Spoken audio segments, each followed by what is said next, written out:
Hey guys, it's TK and welcome back to Blueprint channel. On today's video, I'm gonna showcase how to use the Stone Slammer with the Super Archer clone on box bases and diamond bases. So without any further ado, let's dive into this video. Okay, first base we have the diamond style, and guys, you might be asking first thing first, why do I go with a Stone Slammer and not a blip? Well, I'm gonna show you this diamond base specifically because as you can see, we have empty spots around, this area and around this area, which means the angle of the blip will have to be really far away to be able to land either here, but then you're not gonna be able to get the monolith, or you can never land on this area to activate the bomb, so you cannot really clone into it. That's why my options are to look at the path of the Stone Slammer. That is how the Stone Slammer will path. Just imagine if there is Teslas here. That's why, by the way, I take 7 invisibility with this approach if I'm in a war, or in the tournament, because I can choose the way to drop, this invisibility, go with double clone or one clone. But in Legends, I prefer the double clone, but we're going to talk about that on the next attack. Now here, as you can see, if a Tesla pops up around that enemy queen, I can always make sure I make it invisible, so the Stone Slammer keep being on the path. Now look at this small little detail. I'm gonna tank the first few shots of the wizard tower, then go in with my loons, and then the rocket loons to go in front of the Stone Slammer.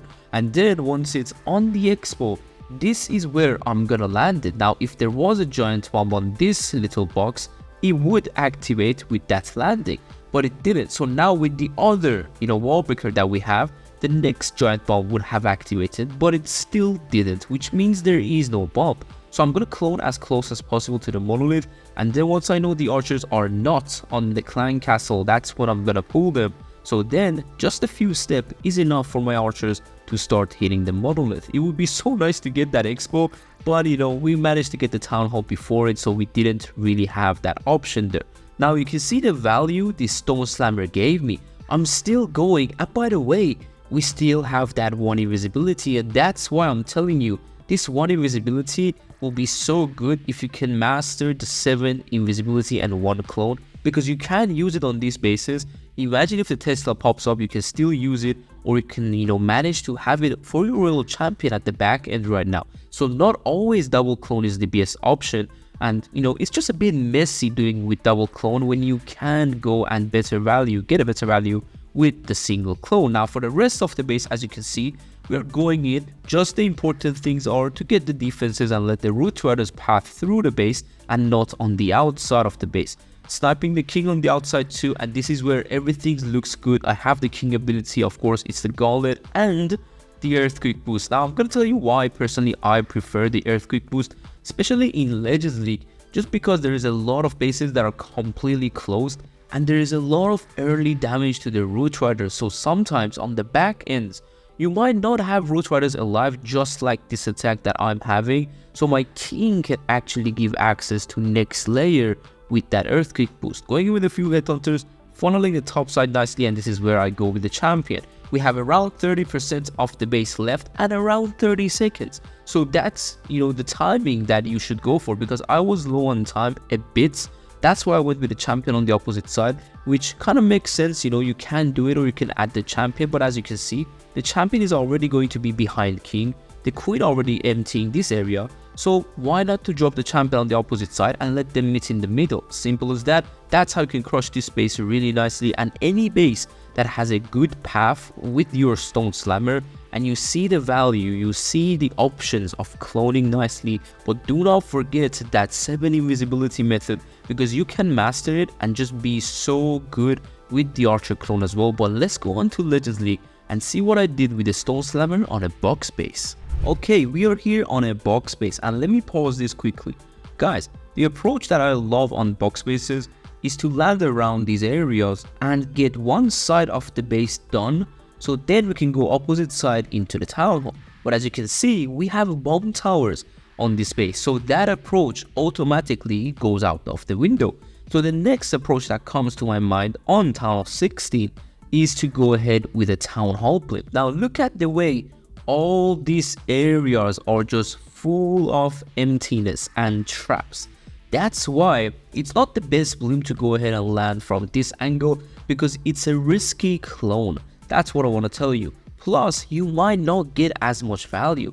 Now, this is where I have learned this trick back in Tower 15, but the usage of it wasn't as much. But still, I have it in back of my mind in case bases like this comes, so I can use this trick and get them done, which is basically to take out these two defenses.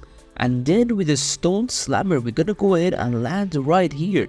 A blimp would never make that angle, and you have to invest so much more with that. So it's just insane how stone slammer can really trick your opponent of, like, you know, defending you, because it's really not able to trap this. Look, the rocket loot even kept following the stone slammer until the exfil, and the moment the exfil goes down, I drop the blimp, because you can see we activated a giant bomb right there, and then I'm gonna clone nicely and more freely to get the value I'm, you know, looking for.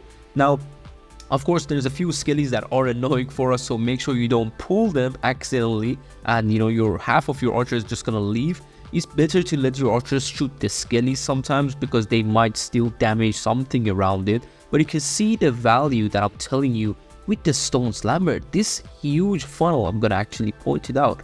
It's insane, and we even got the eagle. Like, look at that. How can a simple blimp from this angle or this angle give you that much value? That's what I'm saying when I tell you you need to be a bit more creative when it comes down to a few bases that are baiting the super archer with bomb towers, with sweepers, with poison towers. And this method is never gonna get old. It's never going to be baited, just because defenders need to invest so much. Something like a huge Tesla farm. That's why sometimes I go ahead with one loon first, just to make sure there is no Teslas on the town hall area. If there is, it would be a bit tough in Legends League because I'm doing double clone. But as I mentioned on the last hit, that, you know, one clone strategy, it works so much better, because you can obviously go ahead and make something invisible, so the stone slammer goes back to the pathing. A beautiful Warden ability right there to absolutely crush that core. Queen went behind Ice Golem, which is a bit unfortunate. King is also going out, and this base already you can see it's a bit still tough to get. That's what I'm saying. Like, the bases will keep improving over time. They will know how to defend a certain strategy. The traps are super important, but with this King ability, he's gonna come back to that area. If I didn't have the earthquake boost, this King would never dive into the monolith and that side of the base, and I could never drop the champion alone to that side, because you never know if there is skellies, there is, you know, not Teslas, because the Teslas are obviously out, but most importantly skellies on those ricochet cannon. And you can already see with that one free spell, we can have a nice finish, and a few barbarians, of course, always for the back end will be amazing. But you saw the value we're getting with the stone slammer, so if you didn't have it in your armies, make sure you cook them, and next day in Legends League, go ahead and run them, see how it can help you and how you can master it. Plan it, actually practice it most importantly, and try your best to use this method. Hopefully you enjoyed this little, you know, guide on the, you know, new super archer clone blimp, and better say a stone slammer or super archer. I'm not even sure what name we should call it, but still, I really like the approach. Hopefully you did too. And if you want to know more about the super archers and the super barbarians, make sure you check out the link down below to watch my masterclass on this strategy. Hopefully I'll see you soon on the next one. Take care and peace.